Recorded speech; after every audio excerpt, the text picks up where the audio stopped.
سیاست کی طرف بڑھتے ہیں اور سیاست میں ہم آزاد جموں کشمیر کی بات بھی کریں گے، جی بی کی بات بھی کریں گے اور پھر پورے ملک کی بات بھی کریں گے، کیونکہ جی بی کے انتخابات بھی سر پر ہیں اور آزاد جموں کشمیر کے انتخابات بھی آنے ہیں۔ لیکن آزاد جموں کشمیر کے اندر جوائنٹ ایکشن عوامی ایکشن کمیٹی جو ہے اس سے بڑے عرصے سے ملاقاتیں چل رہی ہیں۔ ایک احتجاج کیا، اس سے پہلے بھی بولا کہ مل کر بیٹھ کر بات کریں، اس کے بعد حکومت چینج ہوئی، فیصل راٹھور صاحب جو ہیں وہ پرائم منسٹر آزاد جموں کشمیر بنے اور بڑے پرو ایکٹیولی عوام کے ساتھ وہ بڑے ایکٹیولی جو ہیں وہ پارٹیسپیٹ کرتے رہے۔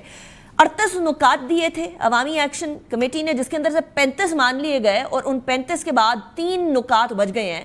اب ان 3 نکات کو پورے ہونے کے اندر کانسٹیٹیوشنل امینڈمنٹس چاہیے، پولیٹیکل کنسنسس چاہیے، اکانومی کو اوپر نیچے کرنے کی ضرورت ہوگی، اکنامک پالیسیز کو چینج کرنے کی ضرورت ہوگی، تو اس کے اندر وقت درکار ہے۔ کنسیڈرنگ کہ یہ والی حکومت ابھی جو آزاد جموں اور کشمیر میں ہے یہ چند ہی مہینوں کے لیے آئی تھی اور اب اگلی انتخابات کے ذریعے پراپر طریقے سے آنی ہے، تو اگلی حکومت کرتی تو شاید بہتر ہوتا۔ لیکن اسی JAAC سے ملاقات کرنے کے لیے وہ ٹیم گئی جس کے اندر رانا ثناء اللہ صاحب اور راجہ پرویز اشرف صاحب ہیڈ کر رہے تھے اس کے اندر احسن اقبال صاحب تھے، ڈاکٹر طارق فضل چودھری تھے، قمر سما کائرہ تھے، پھر شاہ غلام قادر تھے، طارق فاروق تھے، PM AJ کے فیصل راٹھور تھے اور چودھری یاسین تھے۔ 12 نشستوں پہ بھی بات ہوئی۔ لیکن انٹرسٹنگ بات یہ ہے کہ جوائنٹ عوامی ایکشن کمیٹی کی یہ جو 35 نکات مانے گئے ہیں، ان کو چھوڑ کے ان 3 نکات کے اوپر ایک بار پھر احتجاج کرنے کے لیے تیار ہے۔ جو رہ جانے والے 3 مطالبات ہیں اس کے لیے جو چیزیں جو پولیٹیکل کنسنسس ڈیولپ کرنا ہے اس کے لیے وقت درکار ہے۔ اب یہ میٹنگ ہو کر آئی ہے اور آج ہی اس میٹنگ کے جو ممبران ہیں جو اس کے اندر شامل تھے وہ واپس آئے ہیں۔ تو سب سے پہلے اسی کے اوپر بات کرنا شروع کرتے ہیں۔ میرے ساتھ ڈاکٹر طارق فضل چودھری صاحب موجود ہیں جو کہ وفاقی وزیر ہیں برائے پارلیمانی امور اور اس کمیٹی کے امپورٹنٹ ممبر ہیں جو حکومت کی طرف سے گئی تھی، جو مختلف پارٹیز کی طرف سے، پیپلز پارٹی اور PMLN کی اور آزاد جموں کشمیر کی حکومت کی کمیٹی تھی جس نے JAAC سے ملاقات بھی کی۔ لیکن اس کے باوجود بھی ایسا کیوں ہوا کہ ان 3 نکات کی بیسس کے اوپر ایک بار پھر احتجاج کی طرف معاملہ بڑھا ہے، کنسیڈرنگ کہ آزاد جموں کشمیر 60 ارب روپے کماتا ہے اور 300 ارب روپے سے زائد ان کا آپریٹنگ خرچہ ہے، آپریٹنگ ایکسپنسز ہیں۔ اس کے اندر سے ایک بڑی تعداد آف کورس انیپلی پاکستان دیتا ہے، لیکن اس کے ساتھ ساتھ جو کنسیشنز مانگے جا رہے ہیں کیا وہ جائز ہیں یا نہیں ہیں، اور کیا وہ مہاجرین جو کہ پاکستان میں آ چکے ہیں اور وہ دوسری طرف سے آئے ہیں، Indian illegally occupied Jammu and Kashmir سے آئے ہیں، کیا ان کی جو الیکشنز کے یا ووٹنگ رائٹس ہیں ان کو سلب کیا جا سکتا ہے؟ چند لوگ بیٹھ کے سلب کر سکتے ہیں۔ اس پہ بات کرتے ہیں ڈاکٹر طارق فضل چودھری صاحب۔ Thank you very much for joining me in the program. Doctor صاحب، اتنی ساری چیزوں کو مان لیا گیا، مطلب 3 نکات رہ گئے ہیں، 35 نکات مان لیے گئے ہیں، ان 3 نکات کی بیسس کے اوپر یہ جو ابھی آپ ڈسکشن کر کے آئے ہیں یہ ایک دم سے رک کیوں گئی؟ کیا اس کے اندر آنے والے دنوں کے اندر ہم کوئی موومنٹ دیکھ سکتے ہیں دوبارہ سے؟ یہ 9 جون کا انہوں نے تاریخ دے دی ہے، اس کا مطلب تو یہ ہے کہ انہوں نے کہہ دیا ہے کہ نہیں ہماری طرف سے نہ ہے۔ ایسا کیوں ہوا؟ Why did the discussions collapse؟ بسم اللہ الرحمن الرحیم۔ سب سے پہلے تو میں یہ کہوں گا کہ جو ہمارا یہ ایک ڈیلیگیشن کہیں، ایک وفد کہیں، اس نے مظفر آباد کا دورہ کیا، میں آج ہی واپس آیا ہوں۔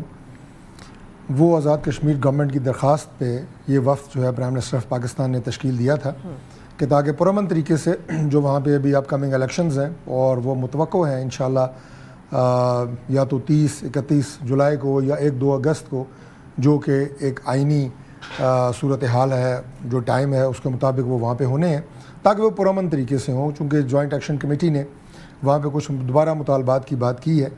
جو آپ نے ابھی بتایا کہ اتنے مطالبات پورے ہو گئے ہیں، وہ بات بالکل ٹھیک ہے کہ وہ، اور اس کے لیے پرائم منسٹر صاحب نے ایک کمیٹی سے پہلے بھی بنائی ہوئی تھی، مانیٹرنگ اینڈ امپلیمنٹیشن کمیٹی، جو ہمارا پچھلے سال اکتوبر میں معاہدہ ہوا تھا ان سے، وہ 38 نکات کے حوالے سے، تو ہر مہینے ہم اس میں ملتے رہے ہیں سوائے 1-2 مہینوں کے تعطل کے، جس میں امیر مقام صاحب اور میں اس کے ممبر تھے۔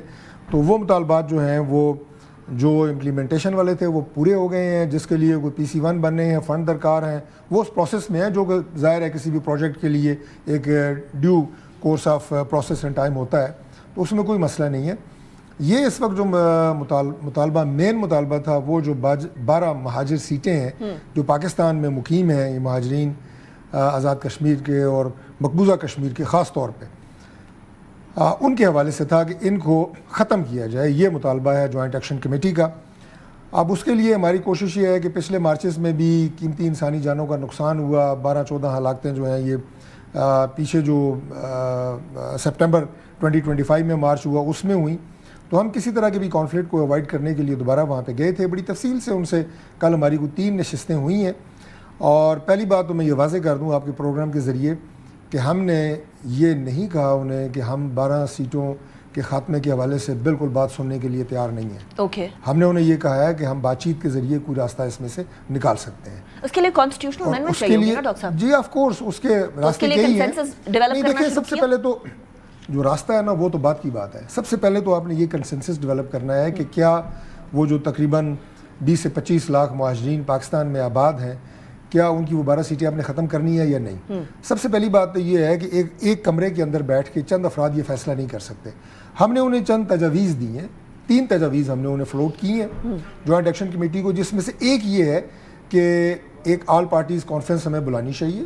دیگر جو سٹیک ہولڈر ہیں, دیگر سیاسی جماعتیں ہیں, مختلف مکاتب فکر کے جو لوگ ہیں, اور زیادہ لمبا نہیں, ہم اس کو ابھی کر سکتے ہیں, لائک 5 تاریخ کو, 4 تاریخ کو, اسی جون کی بات ہے, اس میں تھوڑا رائے لے لیں اور اس کے بعد پھر ہم بیٹھ کے دوبارہ بات کریں. یعنی آپ کہہ رہے ہیں پہلے پولیٹیکل کنسنسس بنا لیں, اس کے بعد کانسٹیٹیوشنل امینڈمنٹ کے لیے ایک پھر کنسنسس ڈیولپ کریں گے اور پھر کانسٹیٹیوشنل امینڈمنٹ کی طرف جائیں گے. منع نہیں کیا, لیکن ہم لوگوں کو احتجاج کے لیے کچھ جلدی نظر آ رہی ہے. 9 جون کی آپ کہہ رہے ہیں 4 کو بیٹھ جائیں, 5 کو بیٹھ جائیں, کیا 4-5 کو بیٹھنے کو وہ تیار ہیں؟ وہ تو 9 جون کے لیے احتجاج کرنے کو تیار ہیں. یہ بات جو ہے اگر احتجاج کی طرف جاتی ہے تو بڑی بدقسمتی کی بات ہے, چونکہ جیسے میں نے آپ کو بتایا کہ ہم نے انہیں 3 تجاویز دی ہیں. رانا ثناء اللہ صاحب کی قیادت میں, اور راجہ پرویز اشرف صاحب پاکستان پیپلز پارٹی کے لیڈ کر رہے تھے,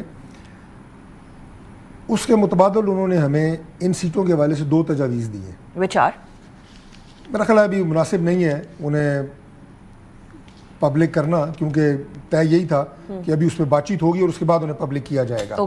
ہم نے 3 دی, انہوں نے 2 متبادل تجاویز ہمیں دی ہیں جس پہ غور ہو رہا ہے, جس کے لیے ابھی ہم یہاں پہ اپنی سینئر ان تجاویز میں اور آپ کی جو تجاویز ہیں ڈاکٹر صاحب, ان کے اندر کوئی مماثلت ہے یا کمپلیٹلی ڈیفرنٹ ہے؟ کمپلیٹلی ڈیفرنٹ ہے, لیکن ہم نے انہیں کہا ہے کہ ہم آپ کی تجاویز پہ غور کریں گے. ہم اپنی سینئر قیادت سے بات کریں گے, پاکستان پیپلز پارٹی اپنی سینئر قیادت سے بات کرے گی. Prime minister of Azad Kashmir کو ہم یہ مینڈیٹ دے آئے ہیں کہ آپ یہاں پہ آل پارٹیز کانفرنس کا بھی انعقاد کریں اور ان تجاویز کے حوالے سے آپ یہاں پہ بھی کنسنسس بلڈ کریں. اور اس کے بعد ہم نے ان سے یہ گزارش کی ہے کہ اگر اس میں 6 سے 8 دن فالتو لگ سکتے ہیں تو آپ اس کال کو 9 تاریخ کی بجائے 6 سے 8 دن آگے لے جائیں, چونکہ ہم اس پہ کنسنسس ڈیولپ کریں گے. ہم اپنی سینئر قیادت سے بات کریں گے, اس میں 6 سے 8 دن, ہفتہ زیادہ لگ سکتا ہے.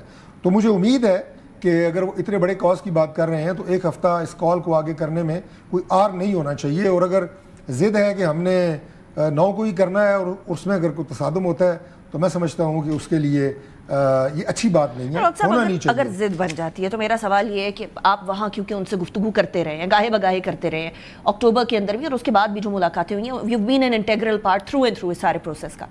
آپ کو کوئی ایسی سچویشن تو نہیں نظر آئی کہ کوئی اور الٹیریئر موٹیو ہے, یعنی کوئی سیاسی موٹیو ہے یا کوئی اور موٹیو ہے؟ دیکھیے میں چونکہ اس کمیٹی کا تھرو آؤٹ حصہ ہوں اور ابھی بھی ہوں, تو لہٰذا میں اس بارے میں تو کوئی بات نہیں کروں گا, کسی کی نیت میں شک نہیں کروں گا.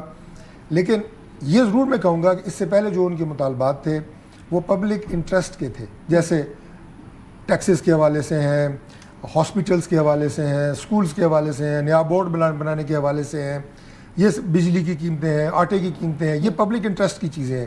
لیکن یہ جو چیزیں ہیں جو آپ نے بالکل صحیح کہا, یہ ڈیمانڈ جو ہیں 12 سیٹوں کی ڈیمانڈ ہے, یہ کانسٹیٹیوشنل ڈیمانڈز ہیں. اس کے لیے کنسنسس پیدا کیے بغیر گورنمنٹ اگر کوئی اپنا ایگزیکٹو اتھارٹی استعمال کرتی ہے تو میں سمجھتا ہوں کہ ان باقی تمام سٹیک ہولڈرز کے ساتھ, اور یہ جو 25 لاکھ لوگ یہاں مہاجرین کی شکل میں آباد ہیں, آپ یک جنبش قلم, 1 stroke of a pen سے آپ ان کا یہ رائٹ ووٹ ڈالنے کا, اپنا حق رائے دہی استعمال کرنے کا, یہ آپ ان سے چھین نہیں سکتے. اس کے لیے براڈر کنسنسس, اور وہ یہ نہیں ہے کہ 12 ختم کر دیں یا نہ کر دیں, کوئی درمیانی راستہ بھی نکل سکتا ہے. جو میں نے کہا کہ ہم نے انہیں تجاویز دی ہیں, کوئی درمیانی راستہ نکالنے کی بات کی ہے. اور اس کے علاوہ یہ ہے کہ ان کا کشمیر کاز کے ساتھ کیا تعلق ہے.